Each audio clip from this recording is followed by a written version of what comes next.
বাংলাদেশের সেনাবাহিনী এবং সীমান্তের কিছু উস্কানিমূলক গোষ্ঠী এতদিন মনে করত যে ভারত নিজের নিরাপত্তার জন্য যে কাঁটাতারের ফেন্সিং বসাচ্ছে সেটা তুলে ফেলে দেওয়া যেন একেবারে চিলড্রেন্স গেম।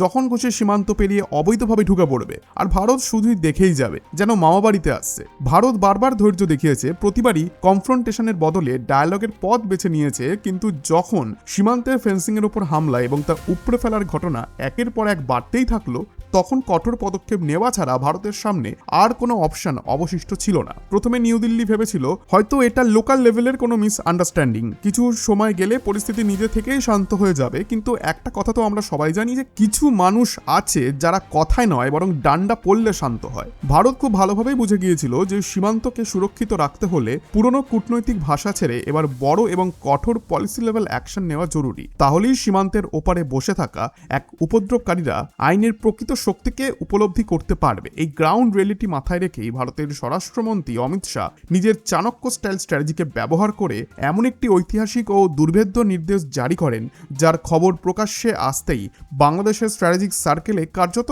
হইচই পড়ে যায়। ভারতের এই একটিমাত্র কঠোর সিদ্ধান্ত সীমান্ত পারের নিরাপত্তা কাঠামো এবং রাজনৈতিক নেতৃত্বের মধ্যে গভীর উদ্বেগ তৈরি করে। যে বাংলাদেশ এতদিন নিজেকে আঞ্চলিক শক্তি হিসেবে তুলে ধরে সীমান্তে বারবার উত্তেজনা তৈরি করার চেষ্টা করছিল, সেই বাংলাদেশই হঠাৎ ভারতের শক্তিশালী বর্ডার সিকিউরিটি সিস্টেমের সামনে অনেকটাই ডিফেন্সিভ অবস্থানে চলে আসে। কূটনৈতিক পর্যায়ে বারবার পুরনো বন্ধুত্বের কথা স্মরণ করিয়ে দিয়ে সম্পর্ক স্বাভাবিক রাখার আবেদনও জানানো হয়, কারণ ভারতের নতুন সিকিউরিটি ফ্রেমওয়ার্ক তাদের অর্থনৈতিক ও কৌশলগত স্বার্থের ওপর বড় প্রভাব ফেলবে। ভারতের এই সিদ্ধান্ত রাজনৈতিক এবং অর্থনৈতিক দুই দিক থেকেই এতটাই গুরুত্বপূর্ণ ছিল যে এর প্রভাব মোকাবিলা করার জন্য বাংলাদেশের অভ্যন্তরে জরুরি পর্যায়ে আলোচনা শুরু হয়। পরিস্থিতির গুরুত্ব এতটাই বেড়ে যায় যে দেশটির পররাষ্ট্রমন্ত্রীকেও সংসদে দাঁড়িয়ে এই বিষয়ে আনুষ্ঠানিক ব্যাখ্যা দিতে হয়, যেখানে আশ্বাস দেওয়া হয় যে সীমান্তের কাঁটাতারের ফেন্সিং নিয়ে ভবিষ্যতে আর কোনো ধরনের হস্তক্ষেপ করা হবে না এবং অতীতের ভুলের পুনরাবৃত্তি ঘটবে না। কিন্তু আজকের ভারত আর শুধু কথার আশ্বাস বা ফাঁকা প্রতিশ্রুতির ওপর নির্ভর করতে রাজি নয়, এবং ভারতের লক্ষ্য একটাই, জাতীয় নিরাপত্তার প্রশ্নে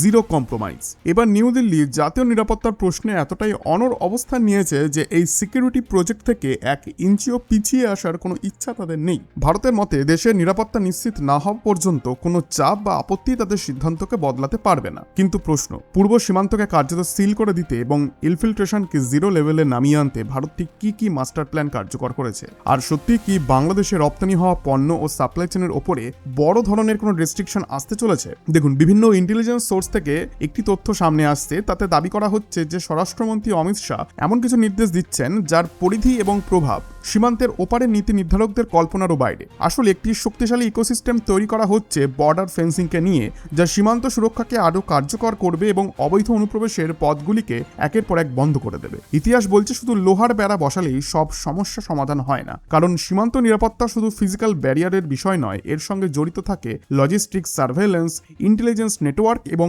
ইকোনমিক লিভারেজ। বাংলাদেশের অর্থনীতির কিছু গুরুত্বপূর্ণ সেক্টর এখনও ভারতের সঙ্গে গভীরভাবে যুক্ত। এনার্জি কোঅপারেশন থেকে শুরু করে রিজিওনাল ট্রেড করিডোর, বিভিন্ন ক্ষেত্রেই ভারতের ভূমিকা উল্লেখযোগ্য। ভারত যদি এক সেকেন্ডের জন্য এগুলি বন্ধ করে দেয় তাহলে রীতিমতো দেউলিয়া হয়ে যাবে বাংলাদেশ। বাংলাদেশের বহু ইন্ডাস্ট্রি, ম্যানুফ্যাকচারিং শিফট এবং প্রোডাকশন সেন্টারের জন্য প্রয়োজনীয় raw materials, machinery, petroleum products, cotton এবং অন্যান্য ইন্ডাস্ট্রিয়াল রিসোর্সের একটি বড় অংশ ভারতীয় সাপ্লাই চেনের সঙ্গে সম্পর্কিত। শুধু তাই নয়, বিদ্যুতের ক্ষেত্রেও ভারত দীর্ঘদিন ধরে একটি গুরুত্বপূর্ণ পার্টনার হিসেবে কাজ করছে। এই কারণেই অনেক পর্যবেক্ষক মনে করেন অর্থনৈতিক সম্পর্ক এবং বাণিজ্যিক নির্ভরতা কূটনৈতিক আলোচনার ক্ষেত্রে একটি গুরুত্বপূর্ণ ফ্যাক্টর হয়ে উঠতে পারে। অমিত শাহ এবং ভারতের কেন্দ্রীয় সরকারের বার্তা অবশ্য স্পষ্ট, জাতীয় নিরাপত্তা, সীমান্ত সুরক্ষা এবং অবৈধ অনুপ্রবেশ রোধের প্রশ্নে কোনো কম্প্রোমাইজ করা হবে না। ভারত চাই সীমান্তে ফেন্সিংয়ের কাজ সম্পূর্ণ হোক এবং বর্ডার ম্যানেজমেন্ট আরও শক্তিশালী হোক, যাতে ভবিষ্যতে নিরাপত্তা সংক্রান্ত চ্যালেঞ্জগুলি কার্যকরভাবে মোকাবিলা করা যায়। আর এখন বাংলাদেশের নীতি নির্ধারকরা অনেকটা ফ্যাসাদে পড়ে গেছে, কারণ ভারতের এই অ্যালিজেড ইকোনমিক প্রেশার, এইটার জবাবে তাদের কাছে খুব বেশি অপশন নেই। অনেকে তো এমনটাও প্রেডিকশন লাগিয়েছেন যে যদি দুই দেশের মধ্যে বাণিজ্যিক সম্পর্ক আরও খারাপ হয় তাহলে বাংলাদেশের অর্থনীতি পাকিস্তান থেকেও খারাপ হবে। আর এই পুরো ঘটনাটিকে আমি একটি বড় ডিপ্লোম্যাটিক মুভ হিসেবে দেখছি, কারণ আমার মতে এর ফলে বিরোধী পক্ষের কৌশলগত অবস্থান দুর্বল হয়ে পড়ছে এবং তারা এখন এক ধরনের ডিলেমার মধ্যে রয়েছে, না এগোতে পারছে না পিছোতে পারছে।